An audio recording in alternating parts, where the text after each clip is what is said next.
കഴിഞ്ഞ ക്ലാസ്സിൽ നമ്മൾ RLC സീരീസ് സർക്യൂട്ട് അതിൻ്റെ ഇംപെഡൻസ് എങ്ങനെ കാണാം, അതിൻ്റെ impedance triangle, phase angle, power factor, ഇത്രയും കാര്യങ്ങൾ നമ്മൾ ഡിസ്കസ് ചെയ്തു. ഇനി അത് വെച്ച് ചെയ്യാനുള്ള പ്രോബ്ലമാണ് നമ്മളിപ്പോൾ ഡിസ്കസ് ചെയ്യാൻ പോകുന്നത്. അപ്പോൾ ക്വസ്റ്റ്യൻ ശ്രദ്ധിക്കുക. ക്വസ്റ്റ്യൻ പറയുന്നത് എങ്ങനെയാണ്: a 230 volt 50 hertz AC supply to a coil of 0.06 Henry inductance and 2.5 ohm resistor connected in series with a 6.8 microfarad capacitor. Calculate ഒന്നാമതായിട്ട് impedance, 2 current, 3 phase angle, 4 power factor. അതായത് ഒരു 230 volt 50 ഹെർട്സിൻ്റെ AC supply ഒരു കോയിലുമായിട്ട് connect ചെയ്തിട്ടുണ്ട്. ആ കോയിലിൻ്റെ inductance ആണ് 0.06 Henry. ആ കോയിലിൻ്റെ resistance ആണ് 2.5 ഓം എന്ന് പറഞ്ഞാൽ. ഇത് ഒരു കപ്പാസിറ്ററുമായിട്ട് 6.8 മൈക്രോഫാരഡുള്ള കപ്പാസിറ്ററുമായിട്ട് സീരീസ് ആയിട്ട് കണക്ട് ചെയ്തിട്ടുണ്ട്. അങ്ങനെയാണെങ്കിൽ നമുക്ക് കണ്ടത് ഇംപെഡൻസ് കാണാൻ പറഞ്ഞിട്ടുണ്ട്, കറണ്ട് കാണാൻ പറഞ്ഞിട്ടുണ്ട്, ഫേസ് ആംഗിൾ കാണാൻ പറഞ്ഞിട്ടുണ്ട്, അതേപോലെ പവർ ഫാക്ടറും കാണാൻ പറഞ്ഞിട്ടുണ്ട്. അപ്പോൾ ഇവിടെ ചിത്രത്തിൽ ശ്രദ്ധിച്ചാൽ നിങ്ങൾക്ക് കാണാൻ പറ്റും, ഇതാണ് നമ്മുടെ കോയിൽ. ഈ കോയിലിൻ്റെ ഇൻഡക്റ്റൻസ് ആണ് 0.06 ഹെൻറി എന്ന് പറഞ്ഞാൽ.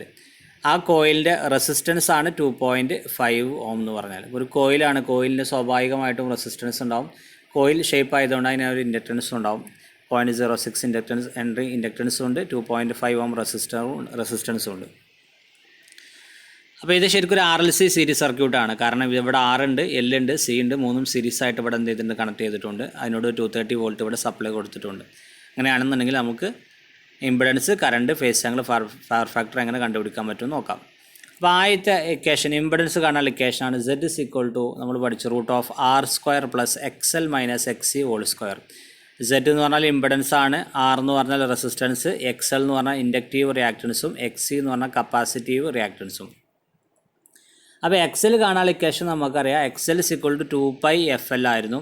അപ്പോൾ 2πfL എന്ന് പറഞ്ഞാൽ 2 ഇൻറ്റു പൈൻ്റെ വാല്യൂ 3.14 ആണ്. F എന്ന് പറഞ്ഞാൽ ഫ്രീക്വൻസി 50 ഹെർട്സ് ആണ്. അതേപോലെ L എന്ന് പറഞ്ഞാൽ ക്വസ്റ്റിൽ തന്നിട്ടുണ്ട് 0.06. L എന്ന് പറഞ്ഞാൽ ഇൻഡക്റ്റൻസ് ആണ്, അതിൻ്റെ വാല്യൂ 0.06. ചെയ്ത് കഴിഞ്ഞാൽ നമുക്ക് 18.84 ഓം എന്ന് കിട്ടും. അതായത് XL inductive reactance is equal to 18.84 ohm എന്ന് കിട്ടി. അപ്പോൾ XLൻ്റെ വാല്യൂ കണ്ടെത്തി. ഇനി നമുക്ക് XC കൂടി കാണണം. Rൻ്റെ വാല്യൂ നമുക്ക് ക്വസ്റ്റിൽ തന്നിട്ടുണ്ട്. അപ്പോൾ XC കാണാൻ വേണ്ടിയിട്ട് നമ്മൾ equation XC is equal to 1/2πfc. അപ്പോൾ ഇവിടെ 1/2 ഇൻറ്റു പൈൻ്റെ സ്ഥാനത്ത് 3.14 എന്ന് കൊടുത്തു. F എന്ന് പറഞ്ഞാൽ 50 ആണ്. കപ്പാസിറ്ററിൻ്റെ വാല്യൂ വന്നിട്ടുള്ളത് 6.8 മൈക്രോ ഫാരഡ് ആണ്. ഞാൻ പറഞ്ഞു 6.8 മൈക്രോ ഫാരഡിനെ ഫാരഡിലോട്ട് മാറ്റാൻ വേണ്ടിയിട്ട് നമ്മൾ 10⁻⁻6 കൊണ്ട് മൾട്ടിപ്ലൈ ചെയ്യണം. സോ 6.8 ഇൻറ്റു 10⁻⁻6 എന്ന് കാണിച്ചു. 10⁻⁻6 കൊണ്ട് മൾട്ടിപ്ലൈ ചെയ്യുന്ന മൈക്രോ ഫാരഡിൽ നിന്നും ഫാരഡിലോട്ട് മാറ്റാൻ വേണ്ടിയിട്ടായിരുന്നു. So 1/2 into 3.14 into 50 into 6.8 into 10⁻⁻6 വന്നു. ചെയ്ത് കഴിഞ്ഞാൽ X = 468.34 ഓം എന്ന് കിട്ടും. അപ്പോൾ XL നമ്മൾ കണ്ടുപിടിച്ചു, XC കണ്ടുപിടിച്ചു. ഇനി നമുക്ക് കാണാനുള്ള ഇംപെഡൻസ് ആണ് നമുക്ക് കാണേണ്ടത്. അപ്പോൾ ഇംപെഡൻസ് കാണാനുള്ള ഇക്വേഷനാണ് √R² + XL - XC whole square എന്ന് പറയും.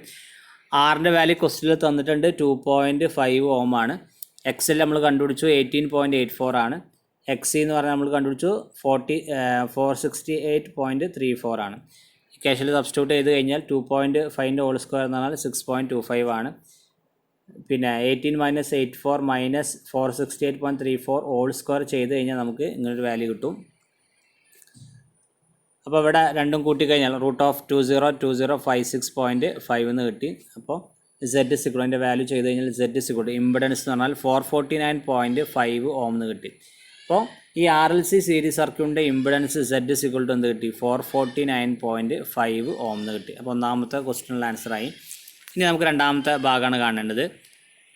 നമ്മൾ കാണാൻ പറഞ്ഞിട്ടുള്ള കറണ്ടാണ്. കറണ്ട് കാണാനുള്ള ഇക്വേഷൻ I = V/Z ആണ്. V എന്നുള്ളത് നമുക്ക് ക്വസ്റ്റ്യനിൽ തന്നിട്ടുണ്ട്. വോൾട്ടേജ് 230 വോൾട്ടാണ് തന്നിട്ടുണ്ട്. Z എന്ന് പറഞ്ഞാൽ 449.5 നമ്മളിവിടെ കണ്ടെത്തി ചെയ്തു.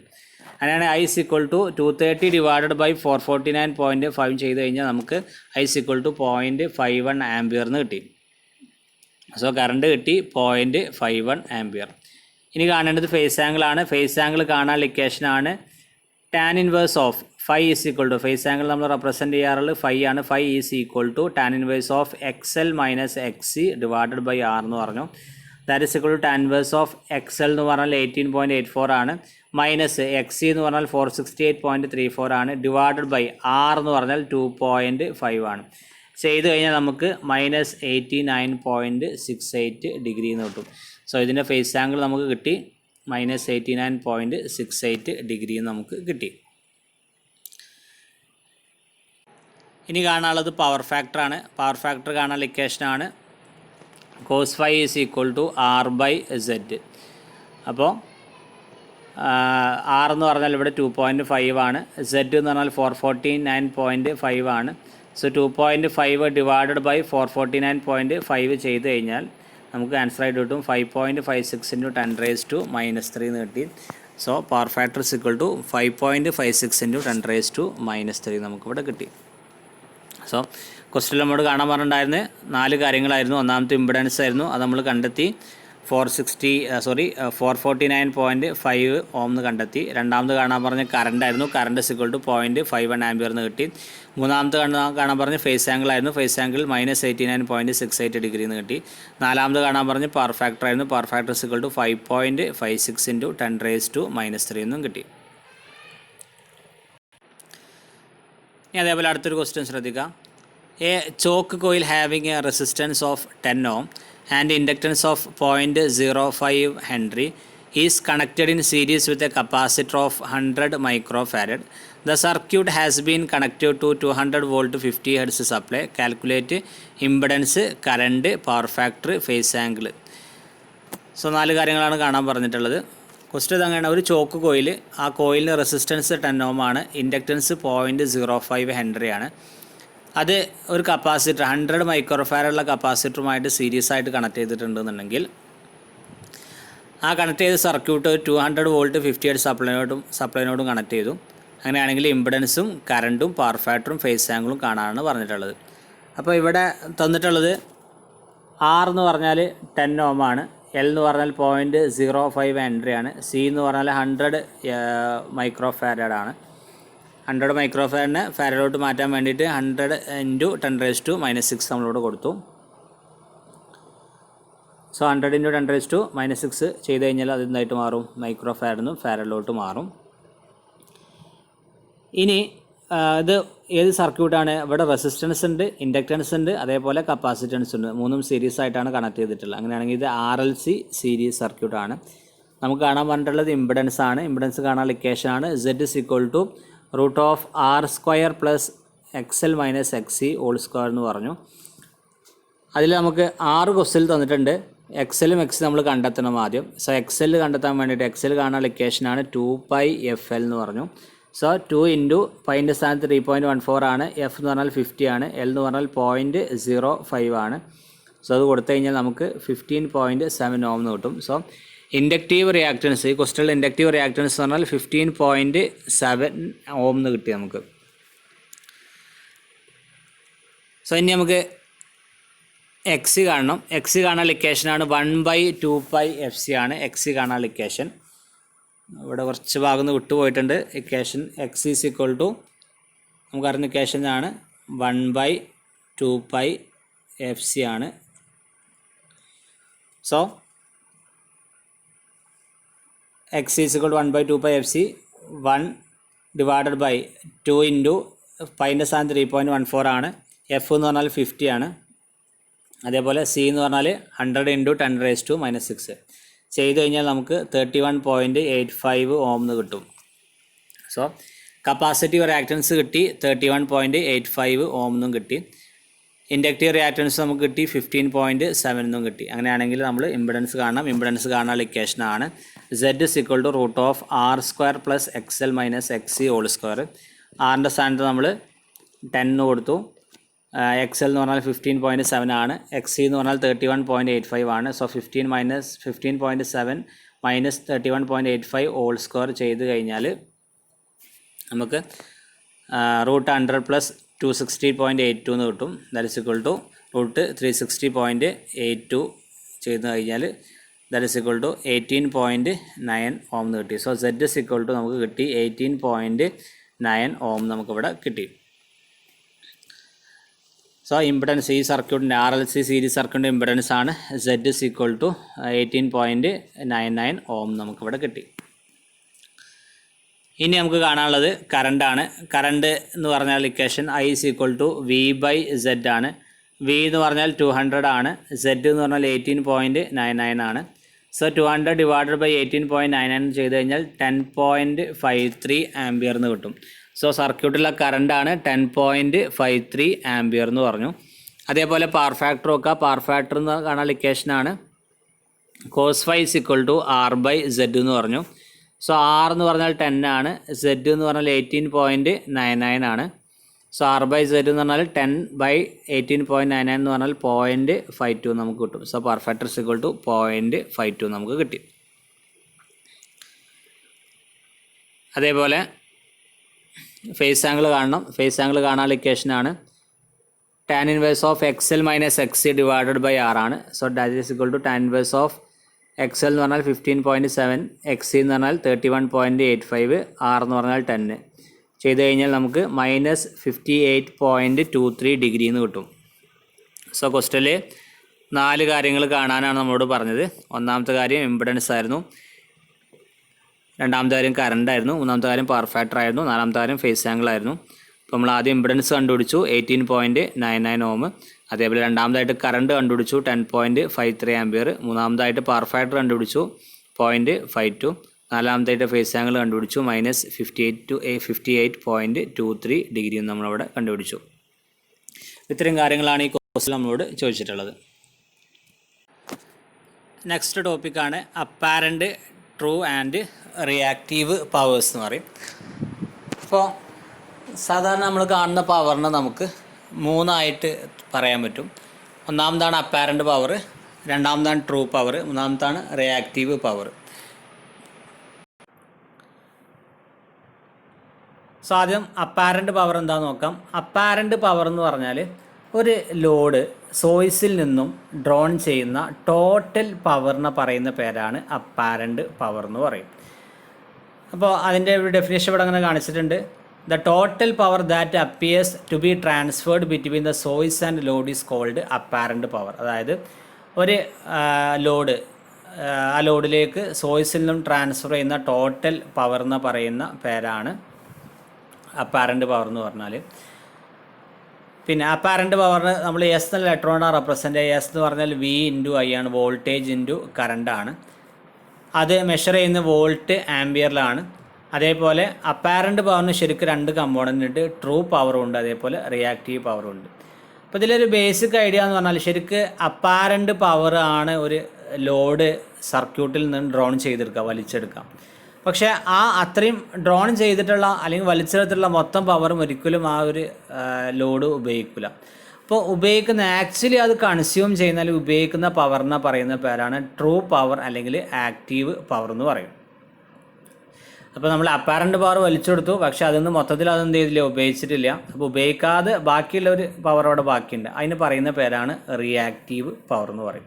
അപ്പോൾ ഇവിടെ ബേസിക്കായിട്ട് 3 കാര്യങ്ങളാണ് പറഞ്ഞ്. ആദ്യം ഒരു സർക്യൂട്ടിലേക്ക് ഒരു സർക്യൂട്ടിൽ നിന്നും ഒരു ലോഡ് ഡ്രോൺ ചെയ്യുന്ന അല്ലെങ്കിൽ വലിച്ചെടുക്കുന്ന ടോട്ടൽ പവറിനെ പറയുന്ന പേരാണ് അപ്പാരൻറ്റ് പവർ എന്ന് പറഞ്ഞു. 4 ഡ്രോൺ ചെയ്തിട്ടുള്ള മുഴുവൻ പവർ അത് ഒരിക്കലും എന്ത് ചെയ്യില്ല, അത് ഉപയോഗിക്കില്ല. അങ്ങനെ ആക്ച്വലി ഉപയോഗിക്കുന്ന പവറിനെ പറയുന്ന പേരാണ് ട്രൂ പവർ അല്ലെങ്കിൽ ആക്റ്റീവ് പവർ എന്ന് പറയും.